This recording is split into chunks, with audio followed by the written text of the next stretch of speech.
নমস্কার বন্ধুরা, রুম্পাস লিটিল ওয়ার্ল্ডে আপনাদের সবাইকে স্বাগত।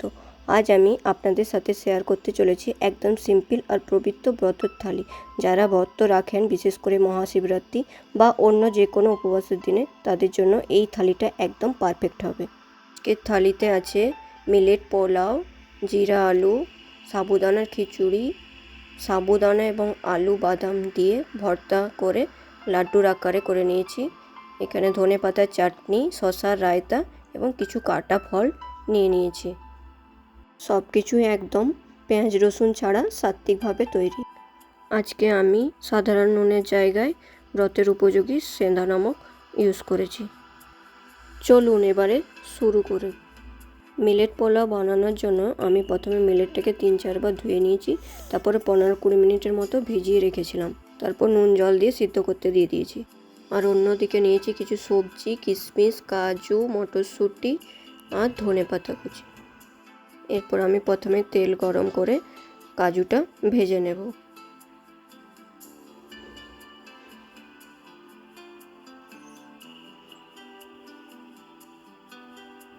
তারপর আমি গোটা গরম মশলা দিয়ে দেব এবং কিছুটা পরিমাণে জিরে ফোড়ন দিয়ে দেব। তারপর একটু নাড়াচাড়া করে নিয়ে কেটে রাখা সবজিগুলো দিয়ে দেব। তারপর আমি ভালোভাবে নাড়িয়ে চাড়িয়ে নিচ্ছি। তারপরে স্বাদ মতো নুন দিয়ে দেব। তারপর আবার ভালোভাবে নাড়িয়ে চাড়িয়ে নিয়ে ঢাকা দিয়ে দেব। এরপর 2-3 মিনিট পর ঢাকা খুলে আরেকবার নাড়িয়ে চাড়িয়ে নিচ্ছি। তারপরে আমি মটরশুঁটিগুলো দিয়ে দেব। তারপরে আবার একবার ভালোভাবে নাড়িয়ে চাড়িয়ে নিয়ে ঢাকা দিয়ে দেব।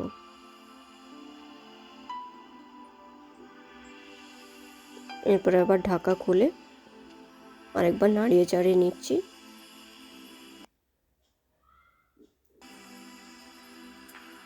তারপরে একটু ভাজা জিরে গুঁড়ো দিয়ে দেব। তারপরে আবার ভালোভাবে নাড়িয়ে চাড়িয়ে নিয়ে তারপরে ওই সিদ্ধ করে রাখা মিলেটটা দিয়ে দেব। তারপরে ভাজা জিরে গুঁড়োটা দিয়ে দিচ্ছি। তারপরে ভালোভাবে নাড়িয়ে চাড়িয়ে নিচ্ছি। তারপরে স্বাদ মতো চিনি দিয়ে দেব। ভালোভাবে নাড়িয়ে চাড়িয়ে নিয়ে ওপর থেকে ওই যে ভেজে রাখা কাজু কিশমিশগুলো রেখেছিলাম সেগুলো দিয়ে দেব এবং ওপর থেকে ধনেপাতা কুচি দিয়ে নাড়িয়ে চাড়িয়ে নিলে আমাদের মিলেট পোলাও রেডি হয়ে যাবে। ওপর থেকে একটু ঘি দিয়ে দিচ্ছি।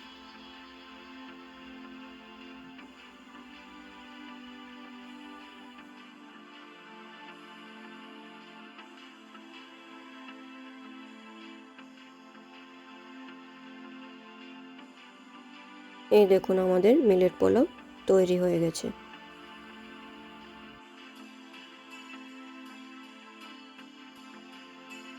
এরপর আমি বানাবো আলু জিরে। আলু জিরে বানানোর জন্য আমি সেদ্ধ আলু, জিরে ভেজে নিয়েছি। তারপরে গোটা জিরে নিয়েছি, আদা কুচি, লঙ্কা কুচি, ধনে পাতা আর কারি পাতা নিয়ে নিয়েছি। প্রথমে প্যান বসিয়ে তাতে তেল দিয়ে গোটা জিরে ফোড়ন দিয়ে দিচ্ছি লঙ্কা কুচি, আদা কুচি, তারপরে দিয়ে দিচ্ছি কারি পাতা। তারপরে নেড়ে চেড়ে নিচ্ছি। তারপরে দিয়ে দিচ্ছি সেদ্ধ করে রাখা আলু।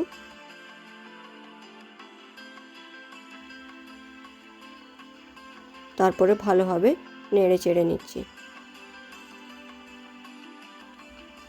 এবং দিয়ে দিচ্ছি স্বাদ মতো নুন। তারপর ভালোভাবে নেড়ে চেড়ে ঢাকা দিয়ে দেব।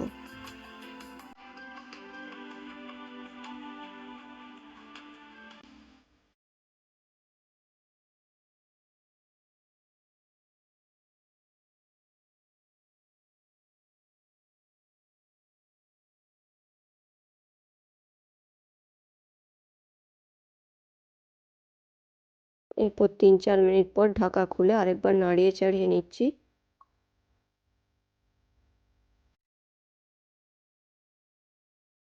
আর দিয়ে দিচ্ছি ভেজে রাখা জিরে ও গোলমরিচের গুঁড়ো। তারপরে আরও ভালোভাবে নাড়িয়ে চাড়িয়ে নিচ্ছি।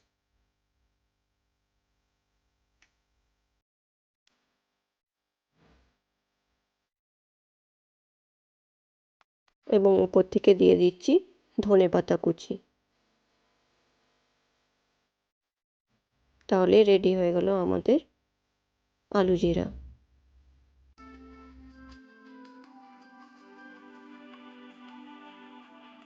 সাবুদানা খিচুড়ি বানানোর জন্য আমি এখানে নিয়ে নিয়েছি সাবুদানাকে আমি 2 ঘন্টার মতো ভিজিয়ে রেখেছিলাম। আলু সেদ্ধ করে কেটে নিয়েছি, বাদাম, লঙ্কা কুচি, ধনেপাতা, কারি পাতা, জিরা। এখানে আমি প্রথমে বাদামটিকে তেলে ভালো করে ভেজে নেব। তারপর উপর থেকে একটু কারি পাতা দিয়ে দিচ্ছি। তারপর ওইটাকেও ভালোভাবে ভেজে নেব।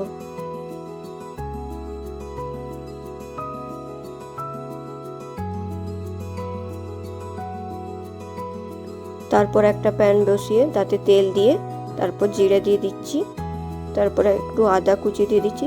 তারপরে একটু ভালো করে ভেজে নেব যাতে আদার কাঁচা গন্ধটা বের হয়ে যায়। তারপরে দিয়ে দিচ্ছি একটু লঙ্কা কুচি, সেটাকেও একটু ভালোভাবে নেড়েচেড়ে ভেজে নেব। তারপরে কেটে রাখা সেদ্ধ আলুটা দিয়ে দিচ্ছি। হালকা সেদ্ধ করেছি, নাহলে তো খাটা হয়ে যাবে।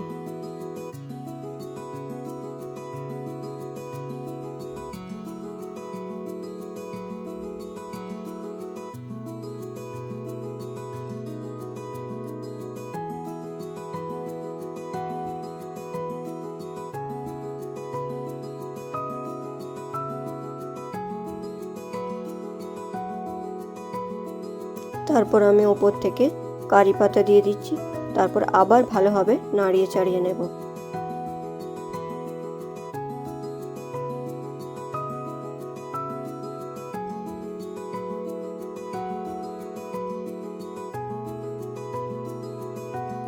এরপর আমি ঢাকা দিয়ে দেব।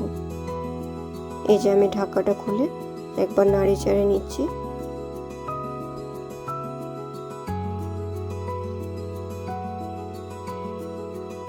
এর উপরে আমি সাবুদানাগুলো দিয়ে দিচ্ছি, ভেজে রাখা সাবুদানাগুলো। তারপর ভালোভাবে নাড়িয়ে চাড়িয়ে নিচ্ছি।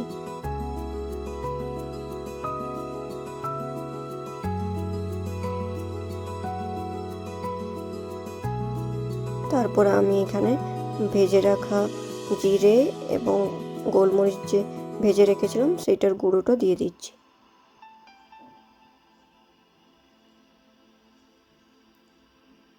আর দিয়ে দিচ্ছি ভেজে রাখা বাদাম।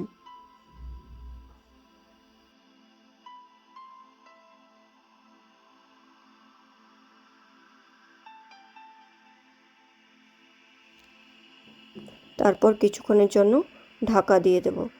এই যে আবার ঢাকা খুলে আবার নাড়িয়ে চাড়িয়ে নিচ্ছি।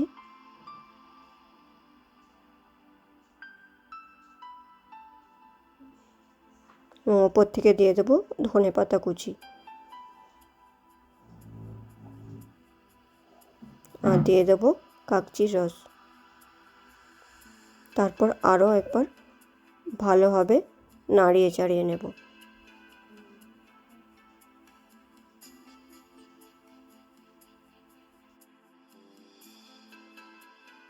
এই দেখুন আমার সাবুদানার খিচুড়ি রেডি হয়ে গেছে। এখানে আমি শশার রায়তা বানিয়ে নেব, তার জন্য শশা কুড়ে নিচ্ছি। রায়তাতে দেওয়ার জন্য আমি এখানে জিরা গোলমরিচ নিয়ে নিয়েছি, সেটা ভেজে দেব। আর এখানে আমি শশাটা যেটা করেছিলাম সেটা জল নিচুড়ে দইয়ের মধ্যে দিয়ে দিচ্ছি। তারপর ওই ভাজা জিরে গুঁড়ো মশলাটা দিয়ে দেব, পরিমাণ মতো নুন চিনি দিয়ে দেব। তারপর ভালোভাবে ফাটিয়ে নেব। এবং আমি এখানে ওপর থেকে একটা তড়কা দেব কারি পাতা লঙ্কা জিরা দিয়ে। এই দেখুন আমার শশার রায়তা রেডি হয়ে গেছে। এরপর আমি ধনেপাতা চাটনি বানিয়ে নেব। তার জন্য ধনেপাতা নিয়ে নিয়েছি, একটা কাঁচা লঙ্কা আর আদা নিয়ে নিয়েছি, পরিমাণ মতো দই নিচ্ছি, 2 চামচের মতো দই নিচ্ছি, দিয়ে চিনি আর নুন দিয়ে ভালোভাবে বানিয়ে নেব। এই দেখুন এখানে আমার সাবুদানা খিচুড়ি শশা রায়তা এবং ধনেপাতার চাটনি রেডি হয়ে গেছে। এরপর আমি বানাবো সাবুদানা আলুর ভর্তা। এখানে ভর্তা বানানোর জন্য নিয়েছি আলু সেদ্ধ, সাবুদানা, কুচি করে রাখা আদা, বাদাম, লঙ্কা কুচি, ভেজে রাখা জিরে গুঁড়ো, কিছু ধনেপাতা দিয়ে এটাকে ভালোভাবে নুন চিনি দিয়ে দিচ্ছি স্বাদ মতো এবং গোটা জিরে দিয়ে দিচ্ছি।